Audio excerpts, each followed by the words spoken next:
सुल्तानी नानक तारे दादू को उपदेश दिया, जात दुल्हा भेद नहीं पाया, काशी माए कबीर के आपके नानक जी को भी परमेश्वर मिले थे, उनको ज्ञान था, लेकिन उस वाणी को समझ नहीं सकते थे। तो क्या कहा कि तत्व भेद कोई ना कहे। उसका नाम झुमकरा भी था, क्योंकि गांव में दो दो नाम रख लिया करें। गांव में एक तो राम राय उर्फ झुमकरा, यानी वो गढ़ा डामाडोल सा दिमाग का आदमी था। एक बात ने कई बार पूछा करता, अविश्वास सा रहता था उसको, जिस कारण से गरीबदास जी ने उसको इसी नाम से पुकारा था। झुमकरा उर्फ नाम झुमकरा था। झुमकरा से ज्यादा जाना जाता आदमी जिसका शॉर्ट नाम हो गांवों में, वही ज्यादा प्रसिद्ध होता है। तो इसलिए अपने गरीबदास जी के ग्रंथ में एक अंग है झुमकरा, जो सरदार जी को समझाया था। क्या कहा था? तत्व भेद कोई ना कहे रे झुमकरा, ये पैसे ऊपर नाच सुनो राई झुमकरा। कोटो मध्य कोई नहीं रे झुमकरो, और वो में कोई गर्क सुनो राई झुमकरा। के तो पैसे ऊपर नाच हो रहा है, ये संत नहीं है, इनको तत्व भेद है ही नहीं, ना कोई जानता ना कह सकता। और कहते करोड़ संतों में कोई संत नहीं मिलेगा इस तत्व भेद का ज्ञाता, तत्व ज्ञान का ज्ञाता। कोई अरबों में कोई गर्क सुनो रहा झुमक रहा, अरबों में। वो अब पूरे विश्व की कितनी आबादी है? 5 अरब से ऊपर, और 5 अरब के अंदर एक ये दास है जो तत्व ज्ञान का ज्ञाता वर्तमान के अंदर है।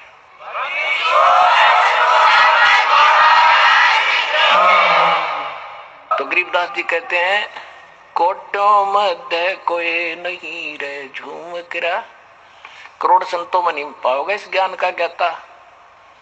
और कंप्लीट कोर्स हो उसके पास, पूरे मंत्र हो। ग्रक माने saturated, complete in all respect, देसी भाषा ग्रक, यानी कति कंप्लीट, जिसमें कोई कसर ना हो, ऐसा संत। कहते कोटों मध्य कोई नहीं रे झुमकरा, करोड़ों में कोई नहीं है, अरबों में कोई गर्क सुनो रही झुमकरा। तो यहाँ गीता जी भी वही कहती है, बहु नाम जन्माना मनते ज्ञानवान माम पर्वते, वासुदेव सर्वमिति स महात्मा सुदुर्लभ है। कि ये बताने वाला कि वासुदेव यानी सर्वशक्तिमान परमात्मा जिसका सबके ऊपर अधिपत्य है, वो वासुदेव है। जैसे ब्रह्मा जी, विष्णु जी, शिव जी, ये सबके ऊपर, सबके मालिक नहीं है। वासुदेव माने सबके ऊपर जिसका वास है, जो सबका मालिक है। ये केवल ब्रह्मा विष्णु महेश एक एक विभाग के एक ब्रह्मांड में मालिक है। ये कुल के मालिक वासुदेव नहीं है। सरपुरुष यानी ज्योति निरंजन कालीन का पिता ब्रह्म, ये केवल 21 ब्रह्मांड का मालिक है। ये कुल का मालिक नहीं, ये वासुदेव नहीं है। अक्षर पुरुष केवल 7 सिंह ब्रह्मांड का मालिक है। ये कुल का मालिक नहीं है, ये वासुदेव नहीं है।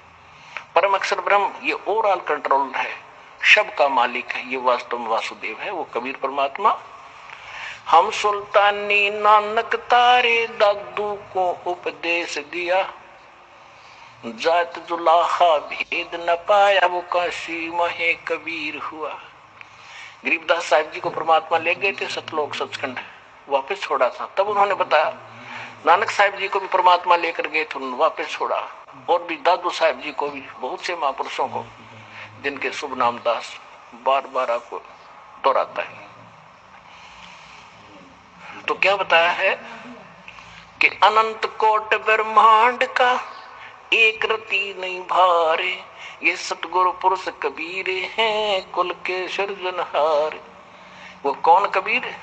काशी जात दुलाहा भेद नहीं पाया, काशी माए कबीर हुआ। ये है वो परम अक्षर ब्रह्म, जिसके विषय में गीता ज्ञानदाता 18वें अध्याय के 62वें श्लोक में और 18वें अध्याय के 66वें श्लोक में कहता है कि अर्जुन सर्वधर्मान परित्याज्य माम एकम शरणं व्रज अहम तवा सर्व पापेभ्यो मोक्षामि मा शुच। कि मेरे सत्र के ओम नाम के जाप की और ये 500 यज्ञ जो करता है तू, ये मेरे सत्र की जो ओम नाम की, क्योंकि पूर्ण परमात्मा के पाने का 3 मंत्र का जाप है। ओम तत्सत, ओम ब्रह्म का, सर पुरुष का। तत् और सत्य सांकेतिक है, गीता अध्याय नंबर 17 श्लोक नंबर 23 में। तत् सांकेतिक है, तत् और ओम मिलकर ये 2 अक्षर का मंत्र बनता है, इसको सत्यनाम कहा गया है। और सत्य ये सार नाम है, ये परम अक्षर ब्रह्म का मंत्र है। तो यहां बताया है कि मेरे 18वें अध्याय के 66वें श्लोक का ये अर्थ है कि सभी मेरे क्षेत्र की जो धार्मिक साधनाएं हैं, अनुष्ठान तने किए हैं ओम नाम के जाप की, मुझे दे दे वह भक्ति, फिर मैं तुझे मुक्त कर दूंगा। क्योंकि हम ओम नाम के जाप की कमाई ब्रह्म लोक में खर्च कर देते थे, हम कंगाल के कंगाल होकर गधे बनकर घूमते रहते थे, ये हम इसके मजदूर बने रहे। अब हम इसको ओम नाम का जाप दे देंगे, ये हमें छोड़ देगा, फिर हम सतलोक में चले जाएंगे अपने परमात्मा के पास। तो ये भी कहता है सर्वधर्मान परित्यज माम, मेरे स्तर की सब पूजा मुझे में छोड़ दे, एकम शरणम व्रज, एक मन जिसके बराबर दूसरा ना हो, सर्वशक्तिमान की शरण में जा। अल्लाहु अकबर, सर्व सृष्टि रचनहार कबीर परमेश्वर जी की असीम रजा से आप सभी पुण्यात्माएं सत्संग सुनने के लिए उपस्थित हुए। सत्संग की महिमा बताते हुए परमेश्वर स्वयं हमें सतर्क करते हैं। सतगुरु के दरबार में जाइयो बारंबार, ये बोली वस्तु लखा देवे हैं सतगुरु दातार। सत्संग की आधी घड़ी और तप के वर्ष हजार, तो भी बराबर है नहीं यूं कहे कबीर विचार।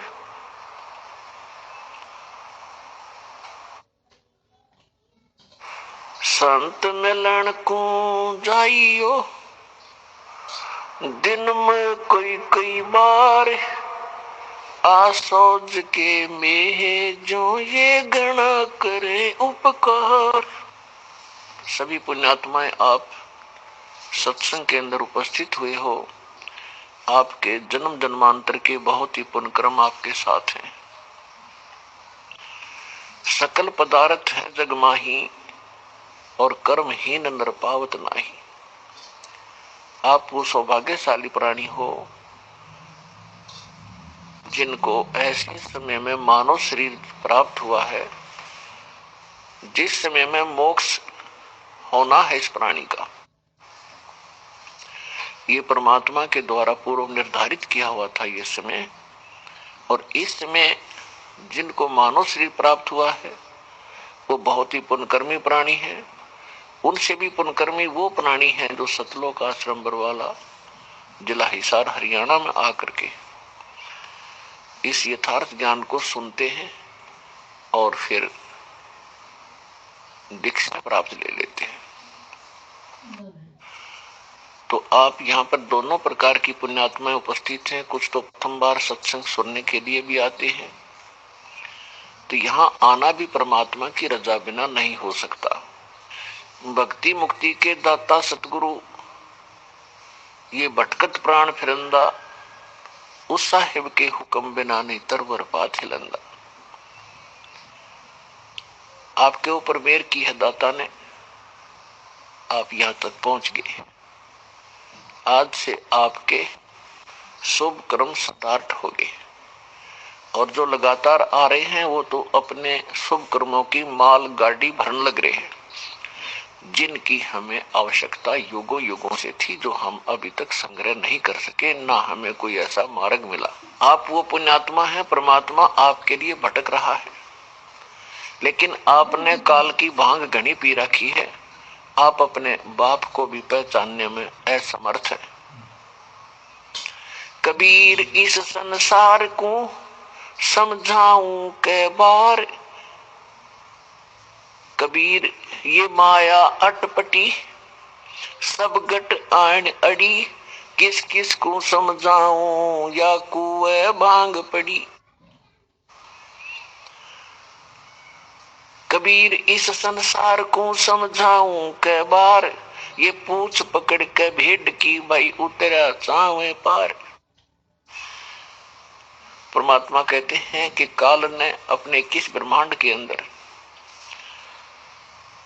एक ऐसी भांग डाल रखी है अज्ञान की और यहाँ के अक्षणिक नकली सुखों की। हम इसी को प्राप्त करके मदमस्त होगे, बेटे होगे, बेटी होगी, कार और कोठी होगी, और जिनके पास ये सुविधा नहीं है वो उसको प्राप्त करने के लिए शायद लड़की बाजी लगाए बैठे हैं। और परमात्मा सत्संग के माध्यम से आपको याद दिलाते हैं, भाई काया तेरी है नहीं, ये माया कहां से हो, उद्यम कर और नाम जपो, मनुष्य कर्म है दो।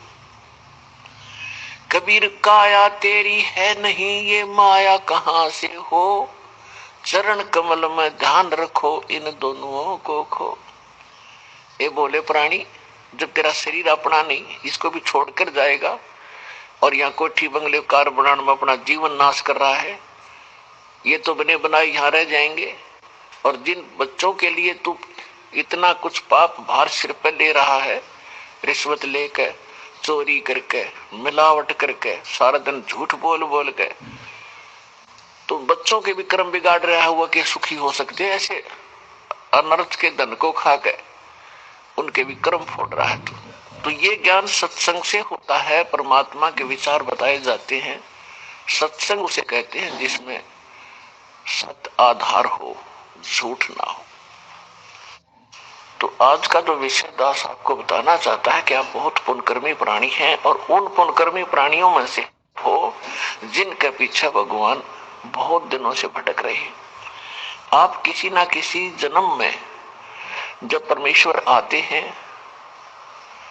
और अपना ज्ञान बताते हैं, उस समय या कभी इस कलयुग के इस बिचली पीढ़ी वाले समय में भी आपका जन्म हुआ है, जिस कारण से आज तक आपको ऐसे घोर कलयुग में भगवान की चाह शेष है। नहीं तो वैज्ञानिक पाक गए, दो थोड़ा सा ये इंग्लिश सीख ली, थोड़ी सी अटपट सीख ली, कोई उच्च पोस्ट बन गई, छोटा मोटा कोई राजनेता बन गया, धरती तोल रहा है, हर मृत्यु के बाद गधा बनेगा, वो आंखें नहीं इसके पास। तो उन आंखों का ऑपरेशन सत्संग में किया जाता है कि इसके बाद भी जीवन है जिसको तू इतने तक सीमित है, इसके आगे भी कुछ बहुत भयंकर पीड़ाएं हैं आपके जीवन में, वो यहाँ याद दिलाई जाती है। कबीर साहब कहते हैं, जो जन मेरी शरण है ताका हूं मैं दास, गेल गेल लाग्या फिरो, जब तक धरती आकाश, गोता मारू स्वर्ग में जा पाठो पाताल, कहे कबीर ढूंढता फिरूं अपने हीरे मोती लाल। परमेश्वर कहते हैं कि जो एक बार मेरी शरण में आ गया, हमने गलती तो बहुत भयंकर कर रखी है पुण्यात्माओं। जब आप सृष्टि रचना को पढ़ोगे, सुनोगे, बहुत बार सुनाई है, आगे भी सुनाते रहेंगे, आज विषय दूसरा है, तो उससे आपको पता चलेगा कि हम कैसे सुख स्थान को छोड़कर और यहाँ किसी गंदे लोक में आ गए। एक पल का विश्वास नहीं, अगला सांस आएगा कि नहीं आएगा, और हम सारा दिन फूले फिरते रहते हैं, पता नहीं क्या क्या जुल्म कर देते हैं। और इस मनुष्य जीवन का उद्देश्य क्या है, ये सत्संग के बगैर पता नहीं चलता, और सत्संग हमें मिलता नहीं। सत्संग कई संत करते हैं तो उनको ज्ञान नहीं, वो केवल अटपट खटपट कर रहे हैं और काल की प्रेरणा ही उनके अंदर प्रभावित है, तो उनके पास संपूर्ण ज्ञान नहीं और ना समाधान है उनके पास। तो ये परमात्मा कभी कभी रजा बख्शते हैं, तो जो रजा आज आपके ऊपर है इसका पूरा विश्व लाभ उठाओ। परमात्मा कहते हैं, चारों युग में संत पुकारे और कूक कहा हम हेल रे, हीरे माणिक मोती बरसे ये जग सुगता ढेल रे। परमात्मा कहते हैं मैं चारों युगों में आया और अच्छी आत्माओं पुण्यात्माओं को भक्तों को मिला, उनको अपने से परिचित कराया। उसके उपरांत उनको सचखंड सतलोक उस अविनाशी शाश्वत स्थान पर लेकर गया, फिर उनको वापस छोड़ा। उन महापुरुषों ने फिर मेरे से प्राप्त उस ज्ञान के आधार से मेरी महिमा का गुणगान किया और मैंने स्वयं भी ये जानकारी रह रहकर प्रत्येक युग में आकर के दी। लेकिन आप इतने इस काल के भांग पी के इतने मदमस्त हो गए हो कि मुझे पहचान नहीं पा रहे, और आपने जो ज्ञान सुना है वो अभी तक अधूरा सुन रखा है। तो क्या बताते हैं परमात्मा, सतयुग में सत सुकृत कह टेरा, त्रेता नाम मुनींदर मेरा, द्वापर में करुणा में कहाया, कलयुग नाम कबीर धराया। तो परमात्मा कहते हैं मैं चारों युगों में आया और प्रत्येक युग में मैंने आकर के आप जी को यथार्थ ज्ञान दिया। लेकिन आप इस काल के अज्ञान को इतना ग्रहण कर चुके होते हो, मेरे इस तत्व ज्ञान को सुनना भी पसंद नहीं करते। तो पुण्यात्मा परमात्मा आपके लिए भटक रहे हैं। परमात्मा कहते मैं रोवत हूं सृष्टि को,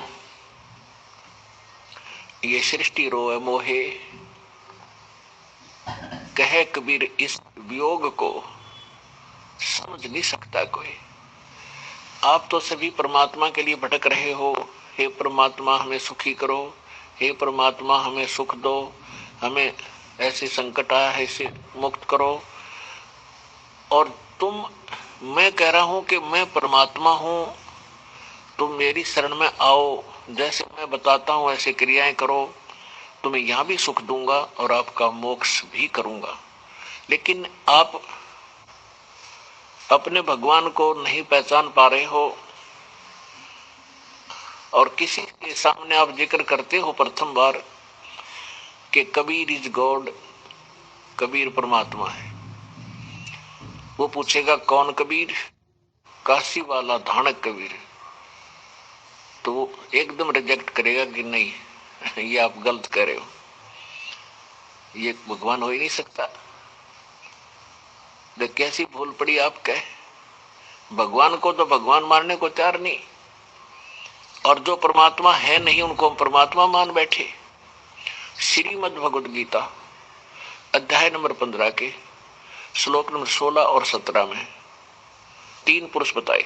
एक सरपुरुष जिसे ज्योति निरंजन भी कहते हैं, 21 ब्रह्मांड का स्वामी। एक अक्षर पुरुष जो 7 ब्रह्मांडों का मालिक है, और तीसरा उत्तम पुरुष है तू अन्य परमात्मा इति उदाहरते, ये लोग तरम आविश्य विभर्ति अवेश्वर है।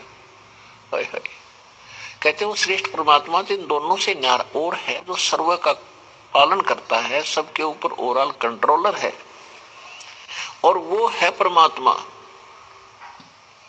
उत्तम पुरुष है तू अन्य परमात्मा इति उदाहरते, यह संस्कृत मूल पाठ है। उत्तम पुरुष यानी श्रेष्ठ प्रभु तो कोई और है मालिक, जिसको परमात्मा कहा जाता है। तिथि सिद्धम, उस परम अक्षर ब्रह्म के अतिरिक्त कोई परमात्मा भी नहीं है, श्रेष्ठ आत्मा नहीं है। वैसे तो हम एक दूसरे की तुलना में एक दूसरे को श्रेष्ठ कह ही देते हैं, परमात्मा तो एक ही है। परमात्मा का सीधा सा अर्थ होता है श्रेष्ठ आत्मा, जिसमें कोई भी न्यूनता ना हो किसी प्रकार की। उसके बाद आप जितने भगवानों को इस परमात्मा की डेफिनेशन से जांचोगे तो आपको कोई परमात्मा नहीं मिलेगा। ब्रह्मा विष्णु महेश में कितनी त्रुटियां आपके समक्ष हैं। ब्रह्मा जी अपनी पुत्री को देखकर उसके ऊपर आसक्त हो गया था। विष्णु जी ने पता नहीं श्री कृष्ण रूप में कितनी औरतों को ग्रहण किया, और भी छोटी मोटी गलतियां, जैसे एक राक्षस था, उसकी पत्नी पतिव्रता थी, वो मर नहीं रहा था। विष्णु ने खुद राक्षस का रूप धारण करके उसकी पत्नी के पास जाकर दुष्कर्म किया, उसका पतिव्रता धर्म भंग किया, वो तब वो मरा और फिर वह तुलसी नाम से जानी गई। तो इस तरह की बहुत सी ये परमात्मा की संज्ञा में नहीं आते, लेकिन हमसे श्रेष्ठ है, इसलिए हमारे लिए परमात्मा ये मान्य गए हैं, हमारे प्रभु हैं। इसलिए भगवान शंकर जब भगवान विष्णु के पास पहुंच गए और उनसे कहा कि आपने सागर मंथन के समय एक मोहनी रूप बनाया था स्त्री का, और उसको देख करके देवता ये राक्षस लोग जो है मोहित हो गए थे, मैं आपका वो रूप देखना चाहता हूं। भगवान विष्णु ने बहुत मना किया कि ये तो कोई समय था मैं कैसे औरत बनूं, लेकिन आग्रह ज्यादा कर देने से उन्होंने उनको चकमा दे करके, सामने बाग था उनके महल के सामने, उसमें एक स्त्री लड़की रूप धारण किया और वहां घूमने लगे। शंकर भगवान इधर उधर से नजर बचा के उसके पीछे भाग लिए, उसका हाथ पकड़ने की कोशिश की, तब तक विष्णु रूप में आ गए।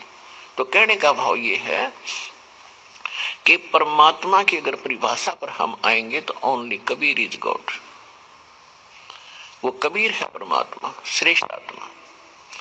बाकी अन्य देखो, हम अगर ब्रह्मा विष्णु महेश की इन त्रुटियों को गिने तो हम तो उन तक गणे नीचे हम तो, लेकिन हमसे श्रेष्ठ हैं, इसलिए ये भी परमात्मा हमारे से परमात्मा है, लेकिन वास्तव में परमात्मा तो एक ही है। तो पुण्यात्मा, परमात्मा सतयुग में आए, उस समय ये प्रत्येक युग में एक ही जैसी लीला करते हैं जो प्रथम बार प्रत्येक युग के प्रारंभ में आते हैं। जैसे अभी कलयुग में आए थे, सतलोक से चलकर आए, शिशु रूप धारण किया छोटे बालक का, नवजात शिशु का, और काशी शहर के अंदर एक सरोवर में, लहर तारा नामक सरोवर के अंदर कमल के फूल के ऊपर आकर विराजमान हो गए। वहां से नीरू और नीमा नाम के मुसलमान जुल्हा थे। वैसे तो पहले इसी जन्म में पहले ब्राह्मण ब्राह्मणी थे, अलग कथा है, लेकिन थोड़े थोड़े आज हिंट दे करके दूसरा विषय शुरू करना है। वो उनको अपने घर ले गए, उनके घर लालन पालन होने से परमात्मा वही काम करने लगे, लेकिन जो उद्देश्य लेकर आते हैं वो अपना पूरा साथ साथ करते हैं। हमारे लिए एक एग्जाम्पल छोड़ देते हैं, उदाहरण छोड़कर गए। भगवान के इस गंदे लोक में यदि आप माया की दौड़ में लगे रहोगे तो भक्ति नहीं कर सकते, और माया परमात्मा की भक्तों के साथ ही, माया जो है भक्तों के साथ रहती है, लेकिन परमात्मा उनको उतनी ही देंगे जितनी वो उनको आवश्यक हो। अब कबीर साहब कहते, माया दासी संत की उभय दे आशीष, और विलसी और लातों छड़ी सुमर सुमर जगदीश। आप माया को खोज रहे हो, माया के पीछे दौड़ रहे हो, ना जाने कितने पाप इकट्ठे करते हो। परमात्मा कहते हैं एक बार मैं भक्ति बताऊंगा, या करके देखो तुम, फिर आपके चरणों की दासी हो जाएगी या माया। माया दासी संत की उभय दे आशीष, विलसी और लातों छड़ी, पर सुमर सुमर जगदीश। आप परमात्मा के एक एक वचन पर विश्वास करके देखो, और इन मंत्रों का जाप करके देखो, और फिर देखना। लेकिन इस विष को घड़ा मत मांगना, ये विष, और इस विष जिसके पास ये माया रूपी विष घना था, उन भक्तों के उदाहरण देखो। परमात्मा ने इस विष से अलग किया उनको, तब भक्ति उनकी स्टार्ट हुई। आप समझते ये माया वाले लोग ज्यादा सुखी होंगे? सपने में नहीं हो सकती सुखी ये लोग। सुखी भक्ति करेगा वही होगा, चाहे माया वाला हो, चाहे निर्धन हो, संसारिक निर्धन, और चाहे राष्ट्रपति हो, चाहे आम राजा हो, वही सुखी होगा जो साथ में भगवान भी रखेगा, परमात्मा की भक्ति भी साथ करेगा। उसी को सुख थोड़ा बहुत यहाँ तभी हो सकता है। तो यहाँ परमात्मा हमें आकर याद दिलाते हैं, और अपना एक रिहर्सल करीदाता ने एक झोपड़ी में रहे, कुटिया में। नीरू नीमा आपको बताई दिया, उनको कमल के फूल पे मिले थे, वो उसके माता पिता मुंह बोले कहाए। एक लड़का एक लड़की, दो बच्चे बालक 12-13 वर्ष की आयु के मुर्दे जिंदे किए थे भगवान ने। किसी की आग्रह पर, किसी की जिद पर, और सोचा ये था कि शायद ये इसी तरह मुझे भगवान मानकर मुझे पहचानने, लेकिन हमारी वो हृदय की वो आंखें फूट चुकी है, मोतिया बंद हो चुका है जिससे हम भगवान पहचाने। लेकिन सतलोक आश्रम बरवाला, जिला हिसार, हरियाणा में ये ऑपरेशन किया जाता उस आंख का जो आपकी खत्म हो चुकी है, और पुनः चेतन करी जाती है ताकि आप भगवान पहचान सको।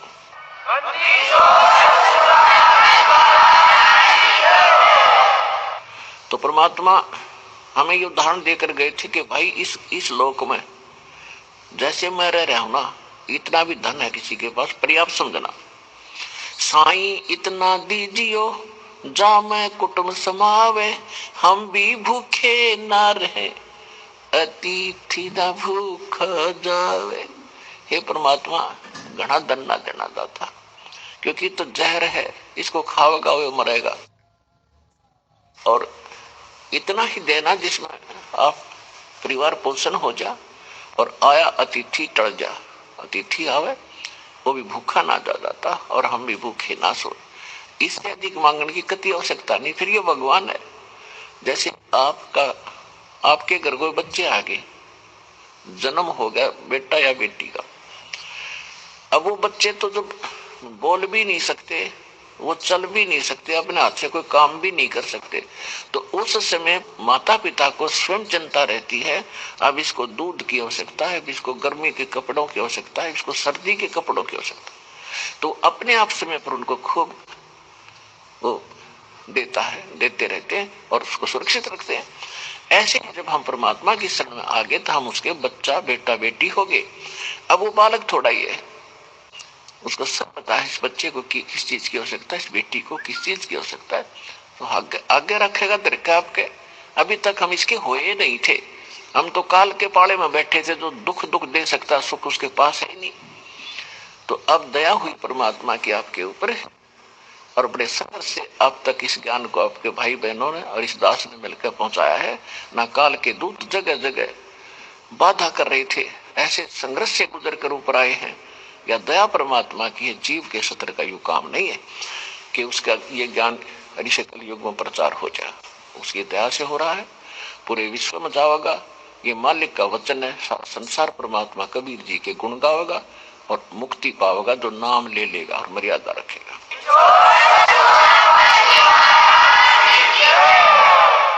अब जो प्रसंग चल रहा है उसी पर आते हैं। इसी प्रकार परमात्मा प्रत्येक युग में आते हैं, और जब परमात्मा 25 दिन के हो गए थे शिशु रूप में, तब तक उन्होंने ना जल पिया, ना दूध पिया, ना कोई अन्न आहार किया। तो बहुत चिंतित हो गई थी वो नीमा और नीरू, दोनों बहुत चिंतित हुए। तो फिर परमात्मा के आदेशानुसार एक कुंवारी गाय लाई गई थी, और कुंवारी गाय के ऊपर एक साधु रूप में भी उपस्थित भगवान शंकर जी ने अपना आशीर्वाद भरा हाथ रखा था। उस गाय ने दूध दिया, उससे भगवान की परवरिश की लीला हुई। तो ये प्रत्येक युग में ऐसा कार्य करते, ऐसी लीला करते हैं, ये उसके विधान में लिखा है, उसके स्वभाव में, उसके गुणों में है। तो सतयुग के अंदर ये परमात्मा जब आए, यही लीला की। तो परमात्मा सतयुग के अंदर ऐसे ही शिशु रूप में आकर के एक सरोवर में कमल के फूल के ऊपर विराजमान हुए, और इसी कारण से परमात्मा को नारायण कहा जाता है। नार माने जल, आयन माने आने वाला, यानी कहीं से आकर जल के ऊपर विराजमान होने वाले को परमात्मा कहते हैं। नारायण कहने लगे, और इस नारायण की संज्ञा में हमने विष्णु जी को ले लिया कि शेषनाग की सैया पे, और विष्णु जी समुद्र में लेट गए। विष्णु जी तो पहले कहाँ लेटे थे तुम्हें मालूम ही नहीं। नारायण केवल वही है, कबीर भगवान है, और सत्यनारायण भी वही है। सत्य माने अविनाशी, नारायण माने परमात्मा, क्योंकि नारायण का अर्थ ही फिर परमात्मा बन गया। सत्यनारायण अविनाशी परमात्मा, तो विष्णु जी अविनाशी परमात्मा नहीं है, ये सत्यनारायण नहीं है। सत्यनारायण भी कबीर परमात्मा है। तो वहां पर एक विद्याधर नाम का ब्राह्मण और उसकी पत्नी दीपिका अपने ससुराल से आ रहे थे,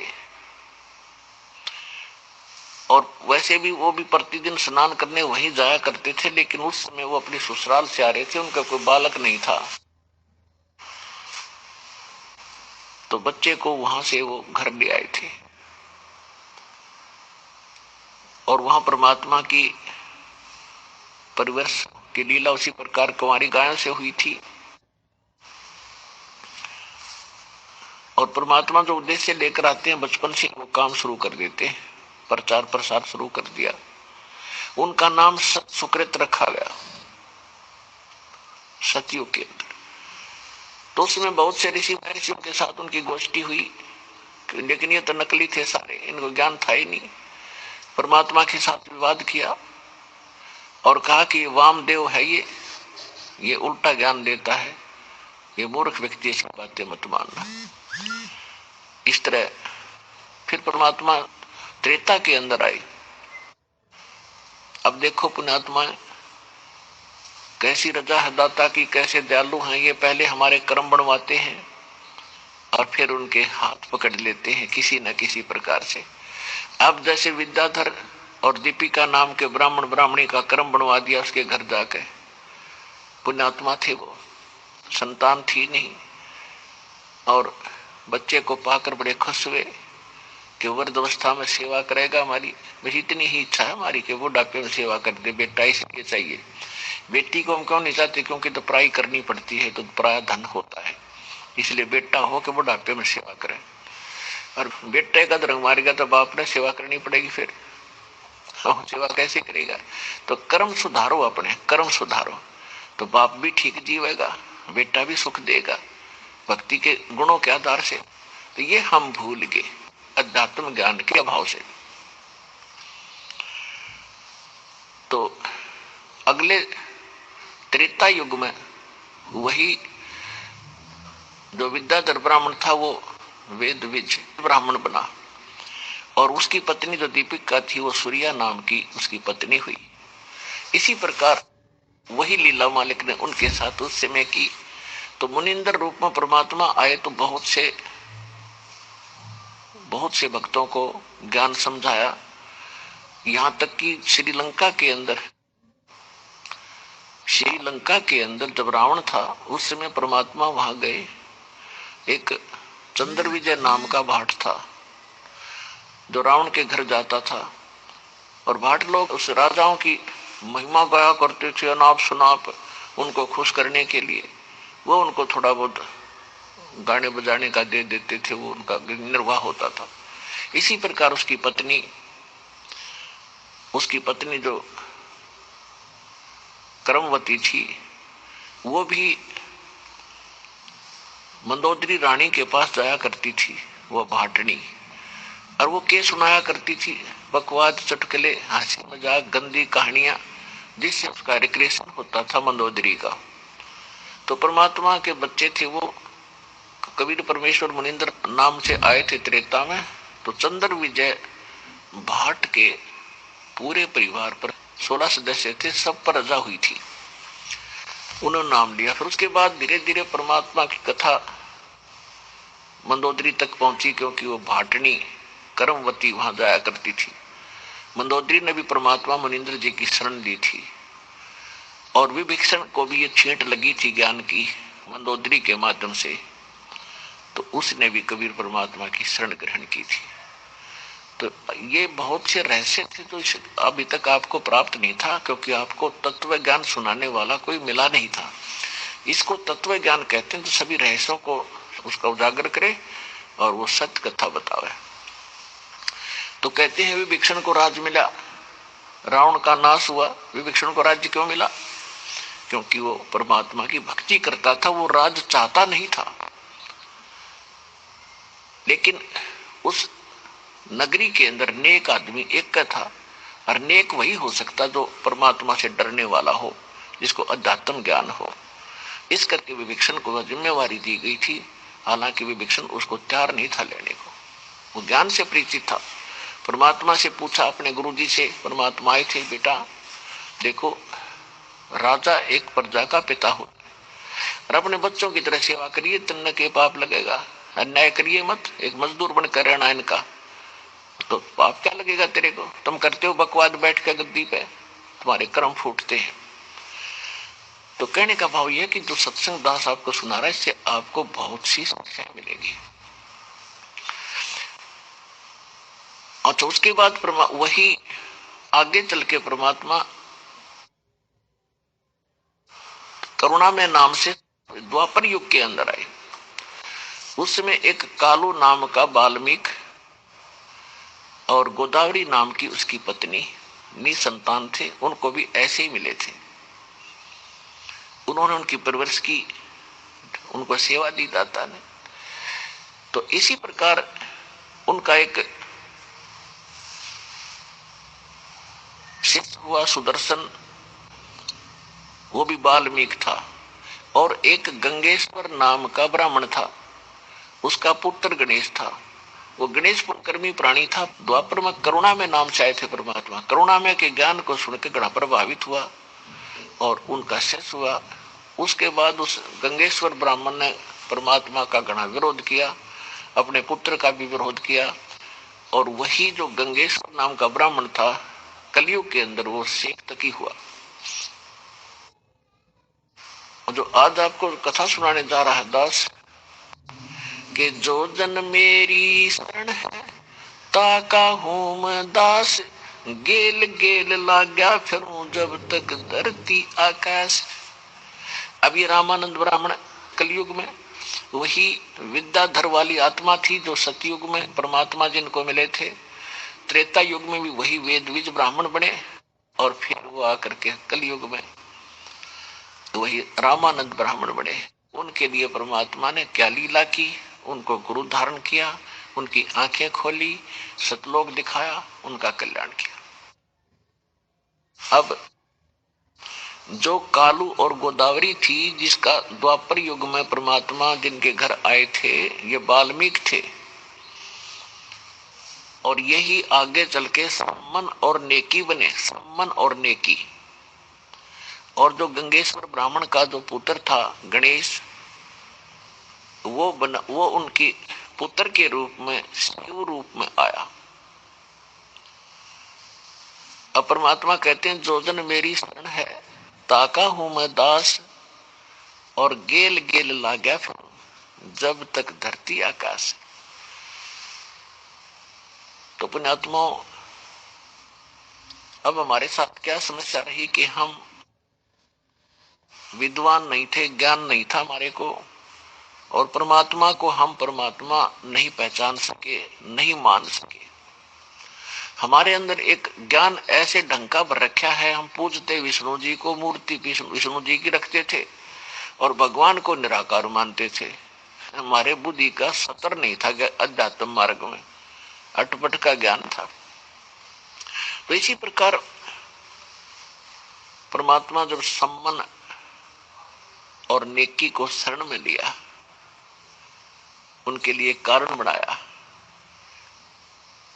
ज्ञान सुना, नाम लिया, और शिव उनके पुत्र ने भी नाम ले लिया।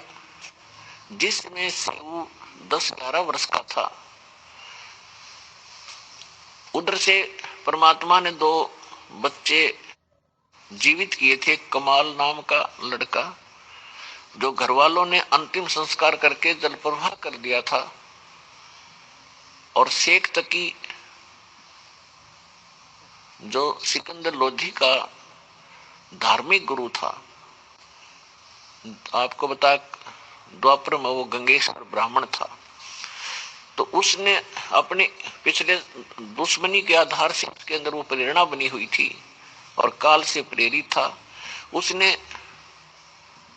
परमात्मा से ईर्ष्या कहा था कि मैं कबीर को जब मानूंगा ये कुछ शक्ति युक्त है, इस मुर्दे को जीवित कर दे, किसी मुर्दे को। तो वो परमात्मा ने कमाल नाम का जो बच्चा था वो जीवित किया। और उसको अपने बच्चे के रूप में अपने साथ रखा। परमात्मा का अपना कोई बालक नहीं था।